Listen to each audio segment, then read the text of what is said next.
Bonjour à tous et bienvenue sur votre chaîne Sport Santé, c'est Stéphane, je suis vraiment très heureux de vous retrouver dans cette nouvelle vidéo. Aujourd'hui, j'ai décidé de vous parler d'un thème très important. Faut-il choisir entre le cardio et la musculation? Donc on va discuter de deux idées reçues qu'on entend très souvent. On va commencer par le cardio. Première idée reçue, faut-il courir pour maigrir?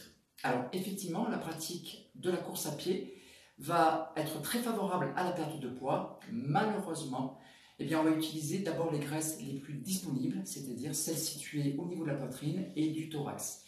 Il va être plus difficile par contre à se débarrasser des graisses situées au niveau des hanches, des fesses et de l'arrière des bras.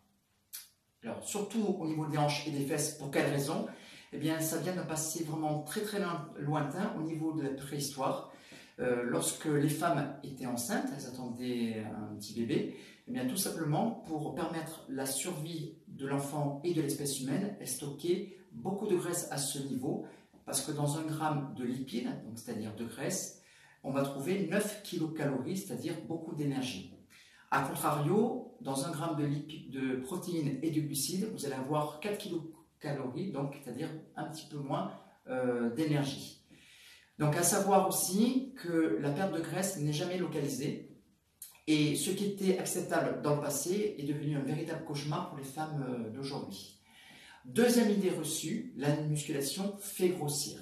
Donc là aussi, une chose très importante à se rappeler, ne pas confondre entre le fait d'avoir de la congestion musculaire due à l'entraînement et due surtout à une réaction inflammatoire juste après une séance, et le fait vraiment de grossir des cuisses par exemple.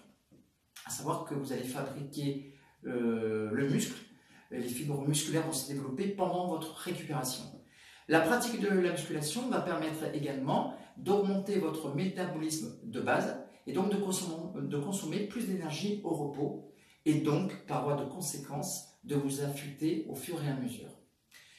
La pratique de la musculation va permettre de déverrouiller les cellules graisseuses et le cardio va permettre de les consommer. Donc, lorsque vous vous entraînez, ce que je peux vous préconiser sur, par exemple, une séance d'1h30, c'est d'avoir 45 minutes de cardio et 45 minutes de musculation pour avoir des résultats vraiment optimaux. Voilà, j'espère que cette petite vidéo vous aura plu et vous aidera à pratiquer soit le cardio, soit la musculation et les deux combinés et à mieux comprendre ce processus. N'hésitez pas à liker la vidéo, à partager, voire à vous abonner. Je vous dis à très bientôt pour de nouvelles aventures. Ciao!